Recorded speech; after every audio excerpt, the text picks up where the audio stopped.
अच्छा तो दोस्तों सीन कुछ ऐसा है कि पाकिस्तान और वेस्ट इंडीज का दूसरा टेस्ट मैच आज शाम 7 बजे क्वींस पार्क ओवल में खेला जाएगा। ये जो ग्राउंड है इस ग्राउंड के रिजल्ट्स ऐसे हैं कि देखने में लगता है कि ग्राउंड की जो विकेट है वो सिर्फ एक रोड है, जिसे हम क्रिकेट की जुबान में फट्टा विकेट कहते हैं कि आओ आके अपनी लंबी चौड़ी वारी लो और घर चले जाओ। लेकिन जो कंडीशंस हैं वो कुछ और बताती हैं। पहले मैं आपको बता दूं कि इस ग्राउंड में अब तक 63 मैचेस खेले गए हैं, जिसमें से जिस टीम ने पहले बारी की है वो टीम जीती है 20 मैचेस और जिसने बारी की है सेकंड वो जीती है सिर्फ और सिर्फ 18 मैचेस। यानी विन रेशो में कोई ज्यादा फर्क नहीं है। फर्क है तो वो है नो रिजल्ट में, क्योंकि इस ग्राउंड के ऊपर 25 ऐसे मैचेस हुए हैं जिसका कोई रिजल्ट्स नहीं आया, ड्रॉ हुए हैं भाई साहब। लेकिन अगर देखा जाए तो सरफेस जो है वो बिल्कुल हाईवेज की तरह या रोड्स की तरह, जिस तरह हम कहते हैं ना क्रिकेट की जुबान में फट्टा विकेट, उस तरह का विकेट बनता है। लेकिन अगर देखा जाए तो पहले और दूसरे दिन के अंदर इस विकेट के ऊपर एक अच्छा और डिसेंट बाउंस देखने को मिलता है फास्ट बॉलर्स की जानिब से। लेकिन तीसरे चौथे और पांचवें दिन में सिग्निफिकेंट चेंज आता है विकेट के अंदर और वो विकेट बन जाती है स्पिनिंग ट्रैक और स्पिनर्स को जो है वो अच्छा ग्रिप और ब्रेक मिलता है। तो देखते हैं कि पाकिस्तान जो है वो इस ग्राउंड में क्या तब्दीलियां लेके आती है और पाकिस्तान के लिए अगर ये सीरीज ड्रॉ करनी है पाकिस्तान ने तो ये मैच हर हाल में जीतना होगा और बहुत सख्त डिसीजंस लेने होंगे पाकिस्तान को, बाबर आजम को। और सुनने में ये भी आया है कि सरफराज अहमद और बाबर आजम की एक मीटिंग हुई थी जिसके अंदर बाबर आजम को एक दफा से फिर अथॉरिटी दे दी गई है कि वो अपनी मर्जी की प्लेइंग 11 खिला सकता है, विच इज़ वेरी गुड, होना भी चाहिए। ये इख्तियार कप्तान के पास होना चाहिए कि उसने कौन सी बेस्ट प्लेइंग 11 खिलानी है, ना कि चीफ सेलेक्टर के पास, ना कि हेड कोच के पास, ना कि किसी मैनेजमेंट के बंदे के पास, बल्कि ये इख्तियार सिर्फ एक कप्तान का है और कप्तान का ही होना चाहिए। तो फाइनली बाबर आजम को जो है वो पूरे इख्तियार दे दिए गए हैं कप्तानी के, अपनी प्लेइंग 11 चूज करने के क्या खिलाना है उसने अपनी इस प्लेइंग 11 में।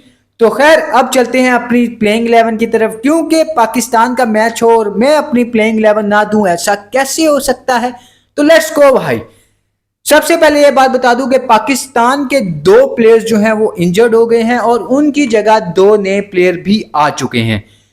पहला जो इंजर्ड हुआ वो हुआ अब्दुल्ला फजल और दूसरा शान मसूद, और उनकी जगह एज अ रिप्लेसमेंट जो आए हैं वो हैं अब्दुल्ला शफीक और सऊद शकील।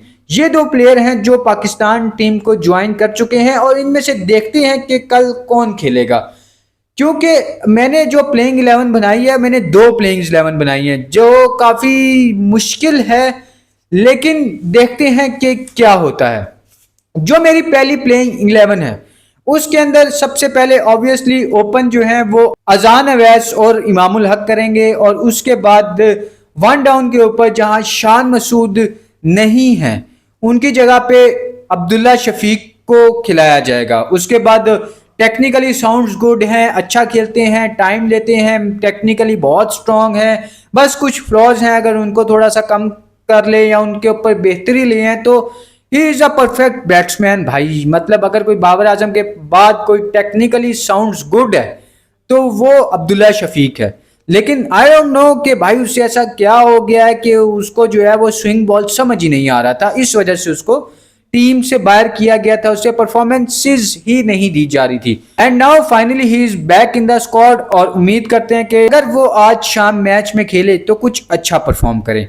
उसके बाद ऑब्वियसली 2 डाउन बाबर आजम आएंगे, फिर उसके नीचे सलमान अली आगा आएंगे।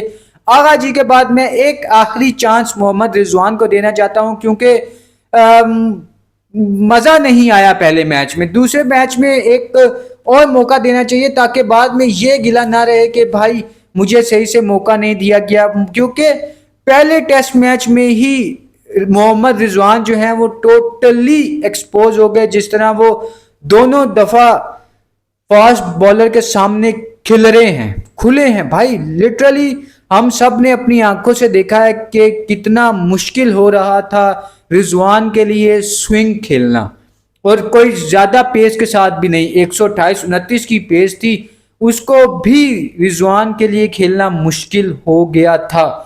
इसीलिए वो दोनों दफा ऐसे लटक लटक के आउट हुए हैं, लटक मटक के आउट हुए हैं। उसके बाद मैं देना चाहता हूं एक final last chance to Rizwan के, कर जाओ भाई, कुछ कर जाओ।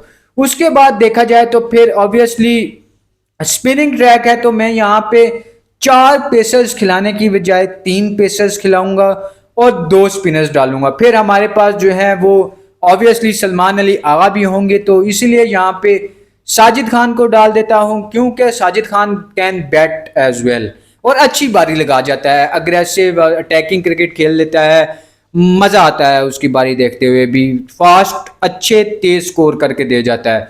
तो इसीलिए यहाँ पे साजिद खान को डालूंगा। साजिद खान के बाद एक चांस जो है वो फिर अली उस्मान का भी बनता है कि अगर रिजवान को दिया जा रहा है तो अली उस्मान को भी देना चाहिए। अगर अजान अवैस को दिया जा रहा है, लगातार 4 इनिंग्स हो गई मेरे ख्याल में फ्लॉप चल रहे हैं, एक पूरा मैच बांग्लादेश के खिलाफ फ्लॉप चले, एक पूरा मैच जो है वेस्ट इंडीज के खिलाफ फ्लॉप चले, तो अगर अजान अवैस को दिया जा रहा है तो यहाँ पे अली उस्मान का भी बनता है, क्योंकि अली उस्मान जो है वो बॉलिंग ऑलराउंडर हैं और उनसे पहले मैच में बॉलिंग नहीं करवाई गई थी। तो अब अगर ट्रैक ऐसा आ रहा है कि भाई तीसरे चौथे और पांचवें दिन में यहाँ स्पिनर्स काम आते हैं, तो वाई नॉट मेरी जान, डाल दो फिर आप अली उस्मान को भी। तो यहाँ पे फिर अली उस्मान भी बुक होते हैं और उसके बाद ऑब्वियसली मेरे वही 3 पेसर्स खुरम शहजाद, मोहम्मद अली और मोहम्मद अब्बास। कोई गिला नहीं है, बस नो बॉल का ख्याल करना, खुरम शहजाद नो बॉल मत करना। अब यहां पे मसला पता है क्या है? मसला है अब्दुल्ला शफीक का। अब्दुल्ला शफीक, इमामुल हक और अजान अवैस, ये तीनों करते हैं ओपन। तो ऑब्वियसली पाकिस्तान के पास एक प्रॉपर चॉइस थी कि वो एक 1 डाउन पे खेलने वाला बैट्समैन भेजते, ना कि अब्दुल्ला शफीक को भेजते। और वो बैट्समैन है कामरान गुलाम, जिसने माजी में भी करके दे रखा है। अपने डेब्यू के ऊपर उस बंदे ने सेंचुरी की थी, उसके बाद भी उसने कुछ मैचेस के अंदर परफॉर्म किया है, लेकिन उसके बाद उसको एकदम से बेंच पे बिठा देना और फिर अचानक से उसे स्क्वाड से बाहर कर देना अनफेयर है उस बंदे के साथ। तो मैं यहाँ समझता हूँ कि अगर शान मसूद इंजर्ड हुए ही थे तो शान मसूद की जगह यहाँ पे आप कामरान गुलाम को भेज देते और वो इस स्पॉट को टोटली कवर कर लेता, क्योंकि वो पहले भी 1 डाउन आके खेल चुका है। तो यहाँ पे मैं समझता हूँ कि पाकिस्तान थोड़ी कर गया है गलती। यहाँ पे जो है वो कामरान गुलाम का चांस बनता था, कामरान गुलाम को भेजना चाहिए था इंस्टेड ऑफ अब्दुल्ला शफीक। तो खैर लेकिन अब मेरा जो दूसरा प्लेइंग 11 है उसके अंदर थोड़ी सी चेंजेस हैं। उसके अंदर ये है कि मैं जो वो as a person, as a viewer Imamul Haq को टीम में नहीं देखना चाहता टेस्ट की टीम में, तो इसीलिए मैं जो हूँ वो इमामुल हक को बिठा के यहाँ पे अजान अवैस के साथ अब्दुल्ला शफीक को ओपन करवाऊंगा और उसके बाद जो है मैं फिर बाबर आजम को डाल दूंगा। क्योंकि फिर अगर मुझे एक बैट्समैन को फिल करना है तो फिर मैं नीचे से जाके फिल करूंगा, ताकि हमारे जो नीचे वाले जो प्लेयर हैं उनके साथ जो है वो कोई एक प्रॉपर बैट्समैन खड़ा हो और रन्स करे। खैर प्रॉपर तो सलमान अली आगा, रिजवान ये भी है, लेकिन अगर इनके साथ एक और मिल जाए तो शायद पाकिस्तान कुछ अच्छा कर सकता है। तो इसीलिए यहाँ पे मैं बाबर आजम के बाद सऊद शकील को डाल दूंगा, फिर सलमान अली आगा आ जाएंगे, फिर मोहम्मद रिजवान आ जाएंगे, फिर उसके बाद ऑब्वियसली सेम वही बॉलिंग होगी जिसके अंदर साजिद खान होंगे, अली उस्मान होंगे, मोहम्मद अली होंगे, खुरम शहजाद होंगे और मोहम्मद अब्बास होंगे। तो ये थी मेरी प्लेइंग 11। अपनी भी प्लेइंग 11 जो है वो कमेंट में डाल देना।